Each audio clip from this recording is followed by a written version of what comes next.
Nathan Cole stepped off the transport ship and took his first breath of Seraph Prime air. It smelled strange, like wet metal and flowers mixed together. The sky above was purple, and two large moons hung in the distance even though it was still daytime. He had traveled 8 months through space to reach this world, and now he was finally here. He was a biomedical engineer from Earth. His job was to help people who had lost arms or legs or eyes. He built things that could replace what was broken. The Galactic Union had sent him to this planet as part of a medical aid program. He expected to fix bones and treat diseases. He did not expect what would happen next. The Velthari were tall beings with pale blue skin and large eyes that looked like polished silver. They moved slowly and spoke in soft voices. Nathan noticed something strange about their society on his first day. Many of them were blind. They walked with their hands stretched out in front of them, feeling their way through the streets. But nobody seemed worried about this. In fact, the blind ones were treated with great respect. Nathan asked his guide, a young Velthari named Torn, about this. "They are the chosen," Torn explained. "They are blessed by the gods.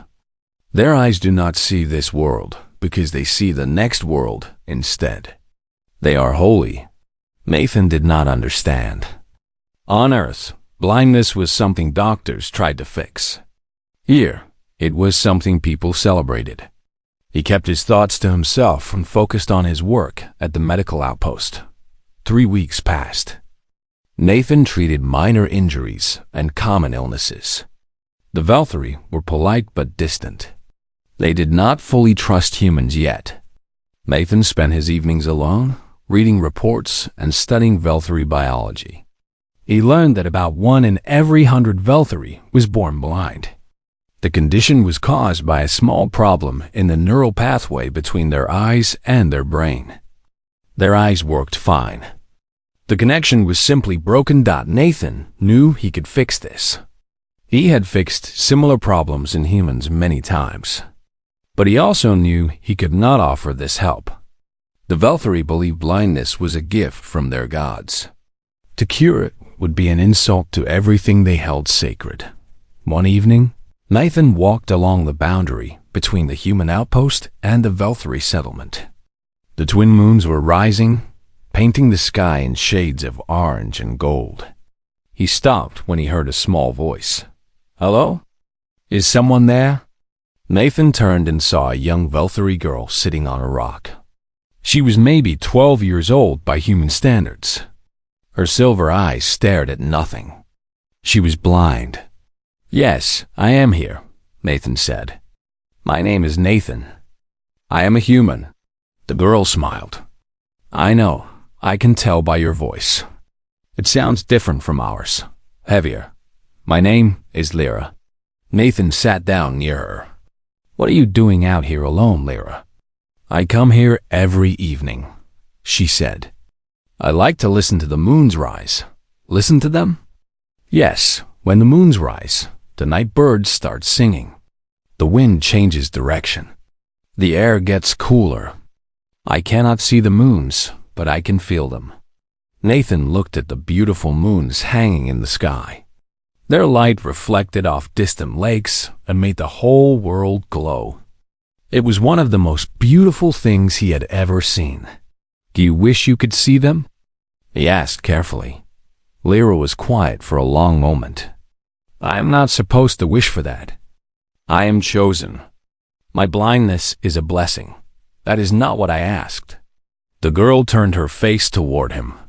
Even though she could not see him, it felt like she was looking straight into his soul. "Yes," she whispered. "I wish I could see them.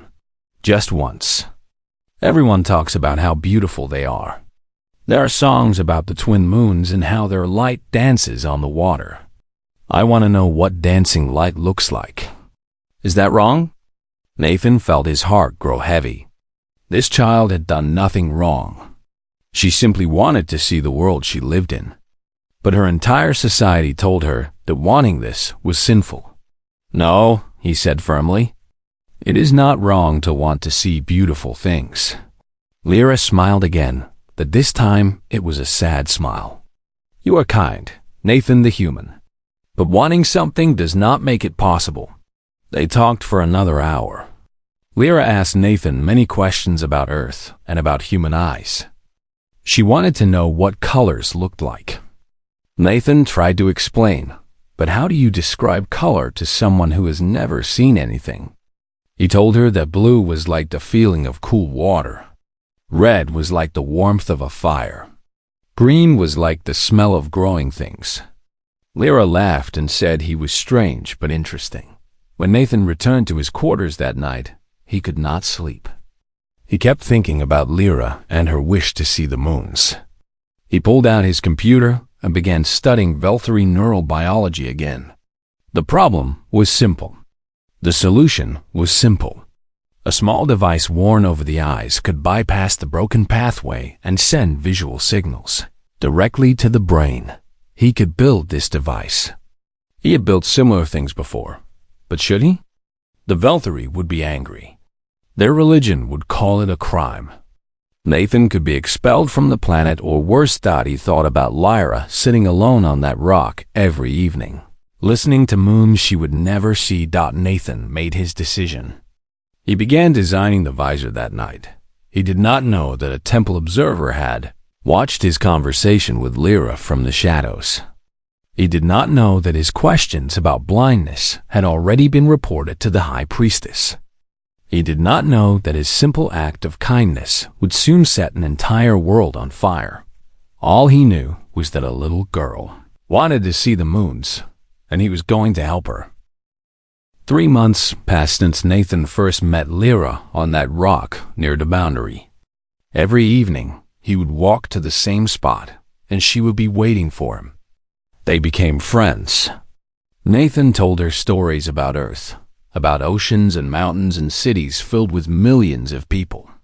Lyra told him about her life in the temple, about the prayers she had to recite each morning, and about her dreams. She never stopped dreaming about the moons.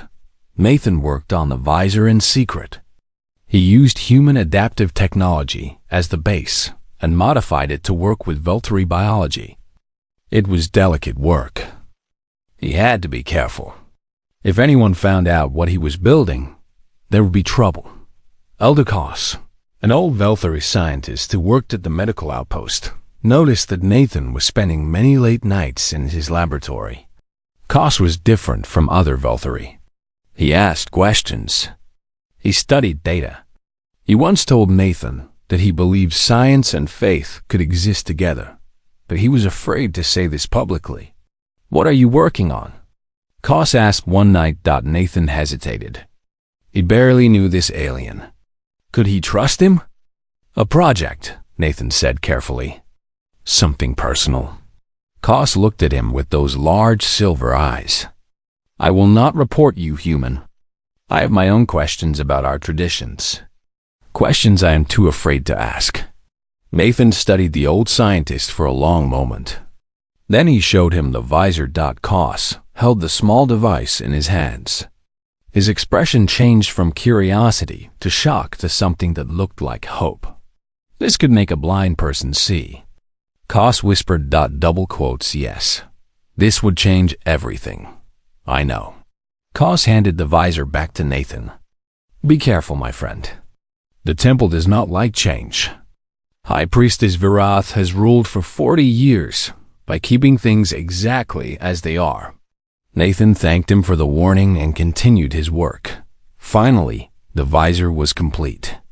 It was a slim band that would fit over a Velthary's eyes. Small sensors on the inside would connect to the neural pathways and bypass the broken connection. It was simple technology by human standards. But for the Velthary, it might as well be magic. That evening, Nathan walked to the boundary with the visor hidden in his bag. Lyra was already there, sitting on her favorite rock with her face turned toward the sky.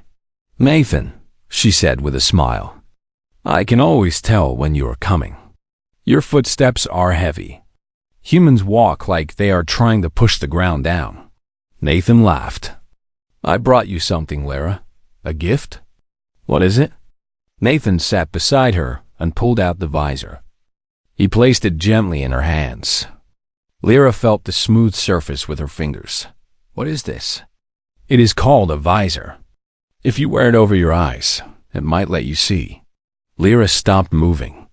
She did not speak for several long seconds. That is not possible, she finally said. I am chosen. I was born in darkness. I will die in darkness. That is the will of the gods. Lyra, I studied your biology. There is nothing divine about your blindness. It is just a small problem in how your brain connects to your eyes. This device can fix that problem. Tears began flowing from Lyra's silver eyes. If I do this, I will no longer be chosen. The temple will be angry. My family will reject me. Nathan took her hand. You do not have to do anything you do not want. This is your choice. But if you want to see the moons, even just once, this visor can make that happen. Lyra held the visor tightly against her chest. Her whole body was shaking. Nathan could see the battle happening inside her mind. Years of religious teaching fought against a lifetime of secret wishes. Just once, she whispered. I want to see them just once. Nathan helped her place the visor over her eyes. He activated the device with a small button on the side. For a moment, nothing happened. Then Lyra gasped.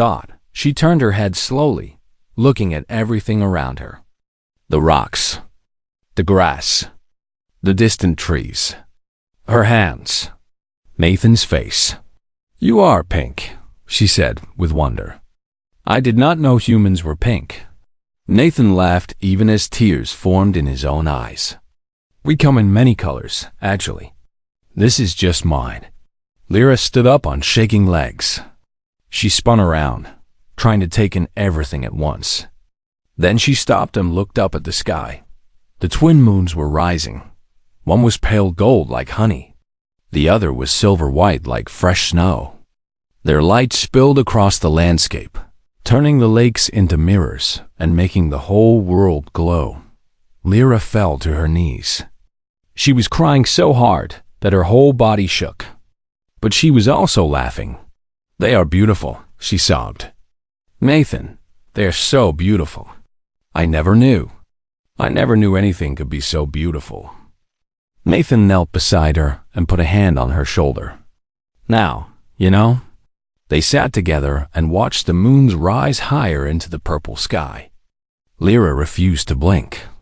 She did not want to miss a single second of this miracle. But they were not alone. Lyra's younger brother had followed her that night. He had hidden in the shadows and watched everything. When he saw his sister wearing the strange human device, when he saw her looking at the moons with seeing eyes, he felt terror fill his heart. His sister had been corrupted. The human had stolen her sacred darkness. The boy ran back to the temple as fast as his legs could carry him. By morning, everything would change. The temple bells rang before sunrise. This was not normal. Temple bells only rang for emergencies or great announcements. Nathan woke to the sound and felt cold fear in his stomach. He dressed quickly and stepped outside. A crowd had gathered around the human outpost. Hundreds of Velthari stood in silence, their silver eyes fixed on the building. Temple guards in black robes formed a line at the front. Behind them stood High Priestess Varath. She was old, but stood straight and tall. Her robes were pure white, the color of sacred darkness in Velthari culture. Her blind eyes were covered by a silk band, but everyone knew she did not need sight to command power. Nathan Cole of Earth, she spoke in a voice that carried across the crowd. You have committed a crime against our gods. You have stolen the sacred darkness from one of the chosen. You have corrupted a child of the temple. The human ambassador, Carol Manning, pushed through the crowd and stood beside Nathan. She was a short woman with gray hair and sharp eyes. She had dealt with difficult situations before, but even she looked worried. High Priestess, Carol said calmly, I am sure there has been a misunderstanding. Nathan Cole is a medical professional. He would never intentionally disrespect your beliefs. There is no misunderstanding, Vareth replied. The girl Lyra was seen wearing a human device. She was seen using her eyes to look at the moons. Her own brother witnessed this abomination. Nathan felt sick. Lyra's own family had betrayed her. Where is Lyra now? He demanded. She is in the temple, where she belongs. She will undergo spiritual purification. Her connection to the sacred darkness will be restored. Nathan knew what this meant. They were going to take away her sight. They were going to undo everything he had done. You cannot do this, he said. She is just a child who wanted to see the moons. There is nothing sinful about that. Vareth turned her covered eyes toward him. You are a stranger here, human. You do not understand our ways. Our gods gave the chosen their darkness for a reason. It is not your place to question divine will.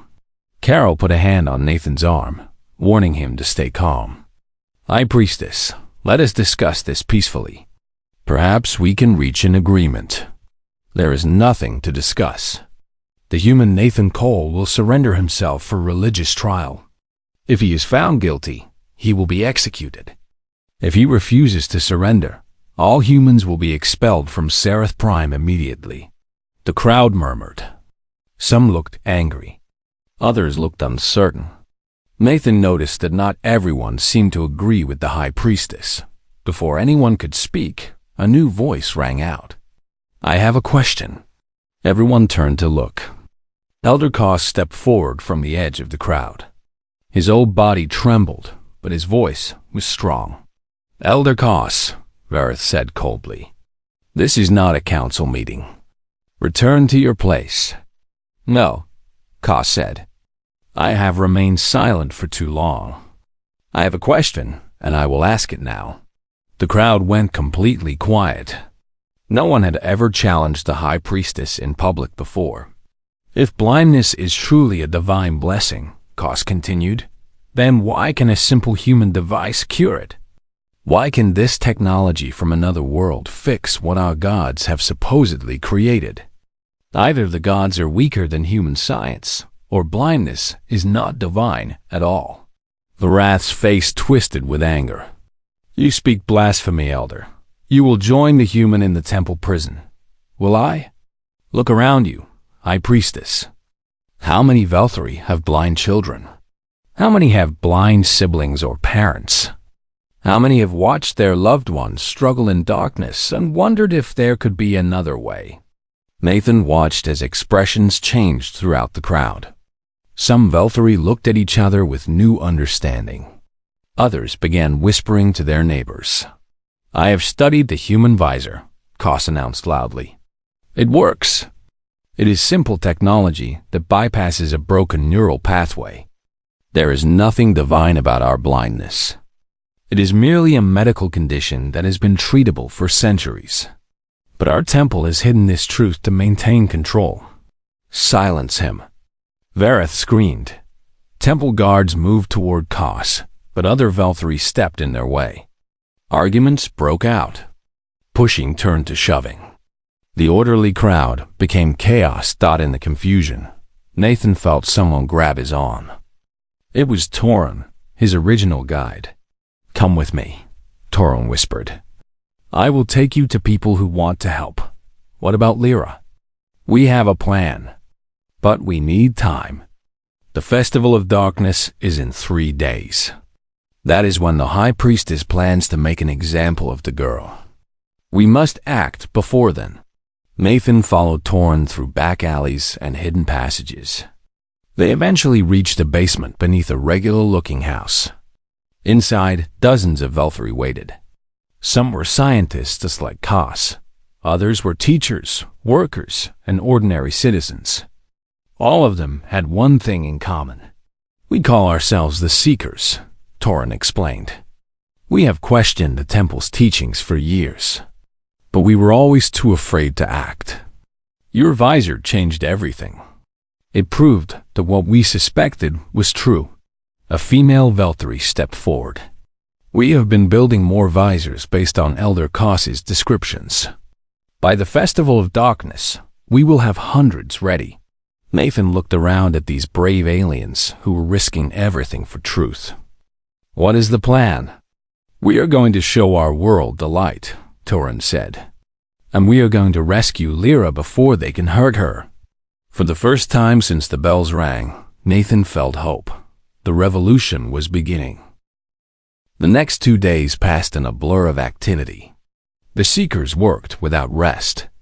Scientists and engineers built visors using whatever materials they could find. Messengers spread word through secret networks across the planet. Thousands of Velthari, who had questioned the temple for years, finally found others who shared their doubts. Nathan helped where he could. He taught the Velthari engineers how to adjust the visors for different individuals.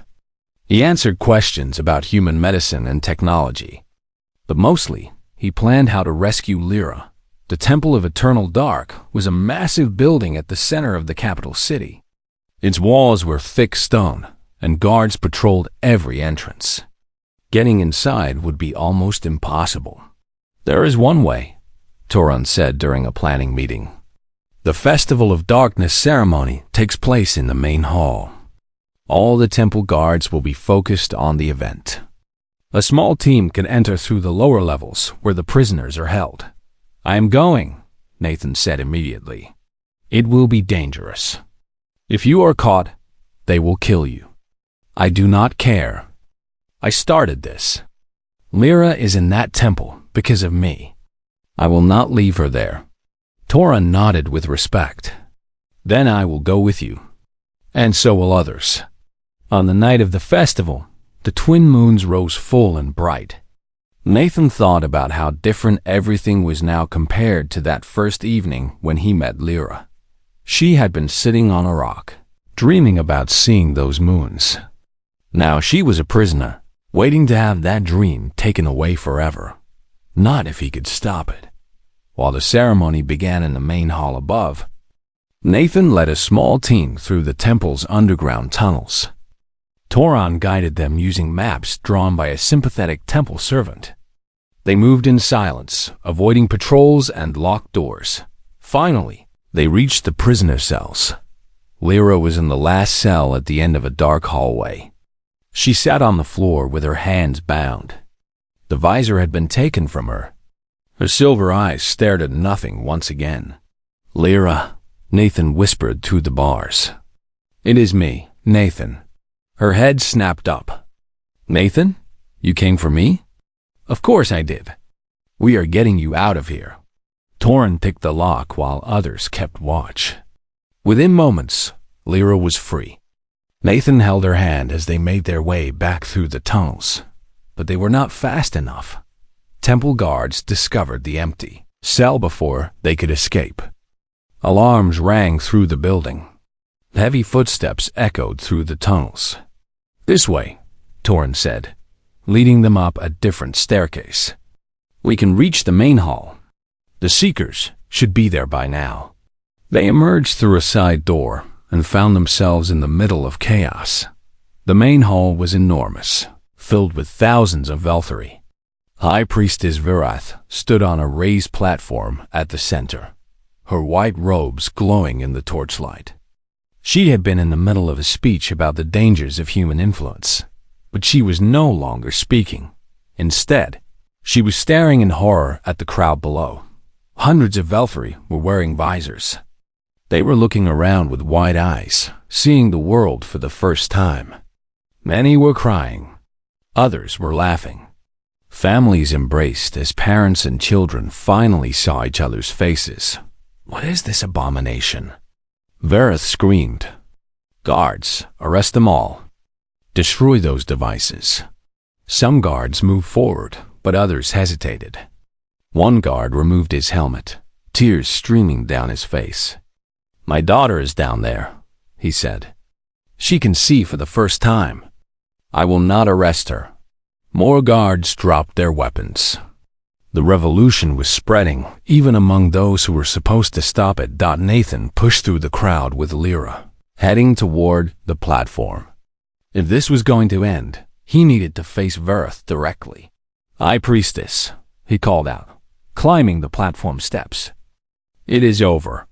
Your people know the truth now. Blindness is not a blessing. It is just a condition that can be treated. You cannot hide this anymore." Verith turned her covered eyes toward him. "You understand nothing, human. You have destroyed centuries of tradition. You have broken the foundation of our faith." "Faith should not require suffering," Nathan replied. "If your gods are real, they would not want children to spend their lives in darkness when they could see. You dare to tell me what the gods want?" The wrath's voice cracked with rage. "I have served the temple for 60 years. I have dedicated my entire life to the sacred darkness." Elder Kos climbed onto the platform beside Nathan. He looked at Verith with sad understanding. "Tell them the truth, High Priestess. Tell them what I discovered in the ancient temple records. Tell them what happened to you." Verith went rigid. "I do not know what you mean." "Yes, you do. 50 years ago, you were one of the chosen. You were blind. But the previous high priest cured you using ancient technology that our ancestors had hidden away. He made you see. And then he made you swear to keep this secret forever."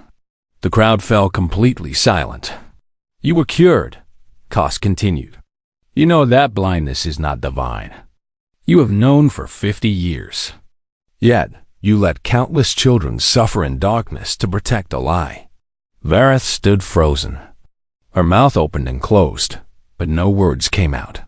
Finally, her shoulders slumped in defeat. "It was not supposed to be this way," she whispered. "I believed that faith was more important than truth.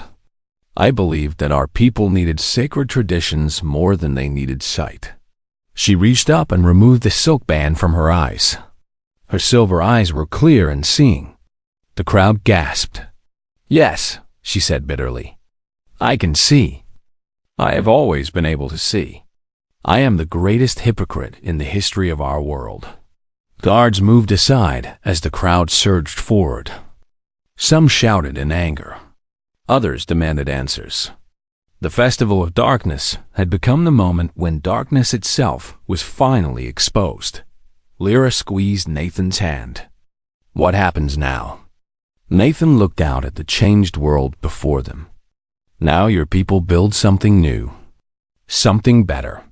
The twin moons shone down on all of them, their light finally reaching everyone. 1 year had passed since the Festival of Darkness became known as the Dawn of Truth. Nathan stood on the balcony of the new council hall, looking out over a city that had transformed before his eyes. The streets below were filled with Velthari going about their daily lives. Some wore visors. Others did not. Both walked together without judgment. The old temple was now a museum. People visited to learn about the past, but they no longer worshipped there. Instead, new gathering places had been built where Velthari discussed science and philosophy openly. Questions were welcomed instead of punished. Elder Kos had become the first chairman of the Planetary Council. He governed alongside both scientists and spiritual leaders who had accepted the new reality. Their meetings were long and sometimes difficult, but they always ended with progress. High Priestess Verith had disappeared after the festival. Some said she had gone into the wilderness to live in isolation. Others claimed she had left the planet entirely. 2 months ago, Nathan had received a message from her. "You were right," she had written. "Faith should not require suffering. I spent 50 years protecting a lie because I was afraid of what the truth would destroy. I never considered what the truth could build instead. I will spend whatever years I have left trying to understand why I made the choices I made. I do not expect forgiveness. But I hope that someday my people will remember that even those who do terrible things can recognize their mistakes." Nathan had not responded. He did not know what to say. Verith had caused so much pain, yet she was also a victim of the same system she had protected. The universe was rarely simple. A knock at the door interrupted his thoughts. He turned to see a young Velthary woman enter the room. She wore the gray robes of a medical student, and a visor rested comfortably over her eyes. "Lyra," Nathan said with a warm smile. "How was your exam?" "I passed," she said, grinning. "Top marks in neurobiology. My professor said I have a natural talent for understanding how the brain works. That does not surprise me at all." Lyra walked over and stood beside him on the balcony. She was taller now, nearly as tall as him. Her face had changed from child to young woman, but her smile was still the same. "Do you remember the first thing you told me?" she asked. "I probably told you many things." "Which one do you mean?" "You told me that it was not wrong to want to see beautiful things. I was so afraid back then. I thought my dreams made me a bad person. But you showed me that wanting something better is not a sin. It is just being alive." Nathan felt warmth spread through his chest. "You would have found your way eventually. You were always braver than you knew." "Maybe, but you helped me find it faster. And not just me. You helped my whole world. I did not do it alone. Kos, Torin, the Seekers, your own courage. Many people made this happen." Lyra nodded. "That is what I love about your species. Humans always share credit. Most species would have demanded statues and monuments. But you just wanted to help a little girl see the moons." Nathan laughed. "Well, I did get a small monument. That plaque in the medical center was very nice. The one that calls you the first light bringer?" "Yes, Kos insisted on that. He said future generations should remember where the change began." They stood in comfortable silence for a while, watching the city below. The twin moons were beginning to rise on the horizon, painting the sky in shades of gold and silver. "I am leaving tomorrow," Nathan said quietly. Lyra turned to look at him. "I know. The Galactic Union is sending you to another planet. Another species that needs your help. Yes, the Meridians have a genetic condition that affects their hearing. I have been asked to develop an adaptive device for them. You are going to change another world. I am going to help some people here. Whether it changes their world is up to them." Lyra took his hand, just as he had taken hers on that first night when she saw the moons. "Will you come back someday?" "I will try. But even if I cannot return, I will always think of this place. I will always think of you." Tears formed in Lyra's silver eyes, but she was smiling. "You taught me the most important lesson, Nathan. You taught me that one person can make a difference. Not because they are special or powerful, but because they choose to act when action is needed. When I become a doctor, I will remember that. Every patient I help will be because you show me that helping is what matters most." Nathan felt his own eyes grow wet. He had come to this planet as a simple engineer. He had only wanted to help one child see the moons. But that small act had grown into something far larger than he could have imagined. That night, the people of Seraph Prime held a celebration to honor Nathan before his departure. Thousands gathered in the streets. Many wore visors. Others came with natural sight. They stood together under the twin moons and sang songs about light and truth and change. Elder Kos gave a speech about how one human's compassion had exposed generations of falsehood. He spoke of the future they were building, where science and faith could coexist, where questions were welcomed, and where no child would be told that their suffering was holy. When it was Nathan's turn to speak, he kept his words simple. "I am not a hero," he said to the crowd. "I am just a person who saw someone in pain and wanted to help. Any of you would have done the same. The revolution did not happen because of me. It happened because of you. Because when you learned the truth, you had the courage to choose it over comfortable lies. That courage belongs to you, not to me." He paused and looked at Lyra standing in the front row. "Someone once asked me why I helped her. The answer is simple. Because she asked. Because she dreamed of seeing the moons. because no child should have to spend their life in darkness when light is possible. The crowd cheered. The twin moons hung overhead, their light washing over everyone equally. The next morning, Nathan boarded his ship and left Sereth Prime. As the planet grew smaller in his window, he thought about all the worlds out there with people who needed help. He thought about all the traditions that caused suffering, all the lies that were called sacred, all the children who dreamed of something better. He could not fix everything. No one could. But he could keep trying, one person at a time, one world at a time. That was enough. That was always enough.